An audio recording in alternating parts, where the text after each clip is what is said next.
हर खबर पर आपकी नजर बेताब समाचार।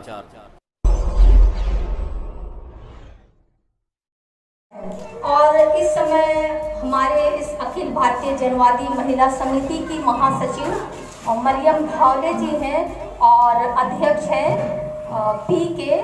श्रीमती।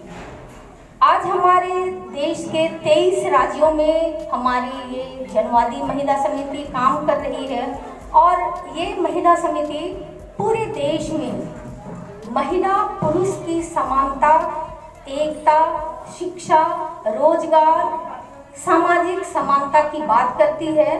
और मैं आपको बता दूं कि हमारे देश में बहुत से ऐसे कानून या नीतियां बनती हैं जो कि हमारी महिलाओं को लेकर जो हमको हतोत्साहित करती है या कहीं ना कहीं हम महिलाओं के लिए वो अच्छी नहीं मानी जाती है।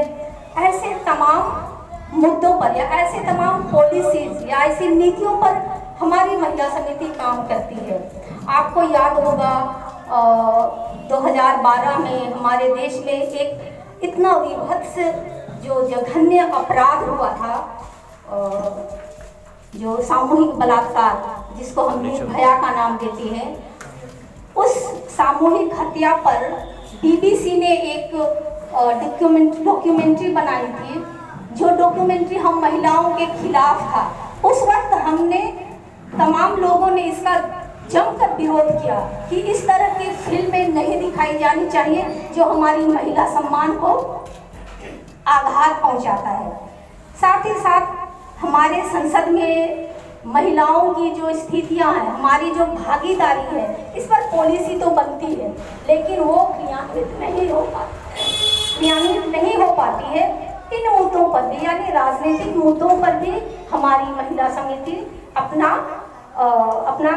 प्रतिरोध जताती रही है और जहां हमारी महिलाओं के हित में काम होता है तो बेशक हम ऐसे नीतियों का समर्थन करते हैं।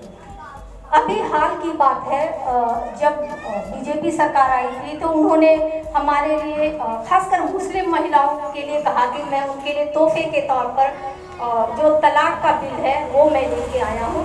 बेशक इसे लोगों ने अपनाया लेकिन हम महिलाओं ने इसका विरोध किया है। हम इसका विरोध इसलिए करते हैं ये तलाक को लेकर कि जब हमारा पुरुष तलाक लेकर वो जेल चला जाता है, क्योंकि इसमें किसी तरह का कोई जमानत की बात नहीं है, जब वो जेल चला जाता है तो फिर हमारी स्थिति तो ऐसे भी बदतर हो जाती है। जब वो जेल से आएगा फिर वो हमें फिर से वो नहीं अपनाएगा तो इन स्थितियों में उनके जेल जाने या उनके छोड़ने के बीच में हमारी जो आर्थिक स्थिति होगी या हमारी जो सामाजिक स्थिति होगी उसको कौन देखेगा, उसको कौन संभालेगा। और इसके लिए ऐसी कोई नीति सरकार ने नहीं बनाई है, क्योंकि हम तलाकशुदा या जो अकेली महिलाएं हैं उनके लिए भी हमने लड़ाई लड़ते हैं। तो हमने इस चीज़ का विरोध किया है कि इस मामले को सरकार को नहीं लेना चाहिए था।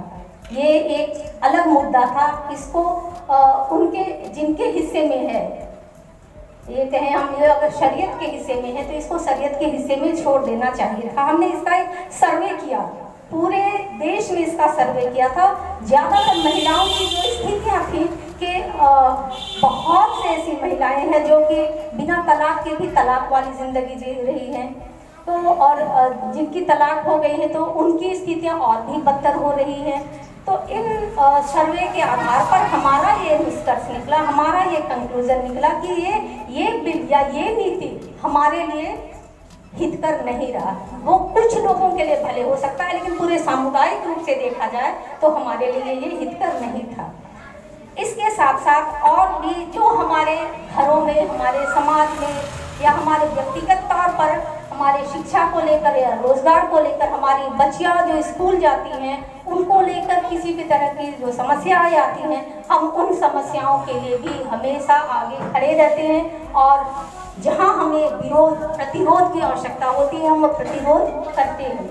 ये हमारे अखिल भारतीय जनवादी महिला समिति का एक छोटा सा मैंने आपको परिचय दिया है। और इस वक्त हमारे मुस्तफ़ाबाद, चांदबाग या ब्रिजपुरी, यहाँ पर हमारी ये नई इकाई है। यहाँ हमारी बहुत अधिक संख्या नहीं है, क्योंकि इस सेंटर की शुरुआत ही 2 साल पहले हुई है। तो 2 साल में हमें यहाँ के मिजाज को समझना, यहाँ के लोगों से मिलना जुलना, सब कुछ करना, ये सारे करते हुए हम बहुत बड़ा अपना हम दायरा नहीं बढ़ा पाए हैं। लेकिन बेशक आप लोगों का साथ रहा, आप सभी लोगों का समर्थन रहा, तो हम अपने इस काम को यहाँ भी और बेहतर तरीके से करेंगे। यही है हमारी जनवादी महिला समिति का एक छोटा सा परिचय।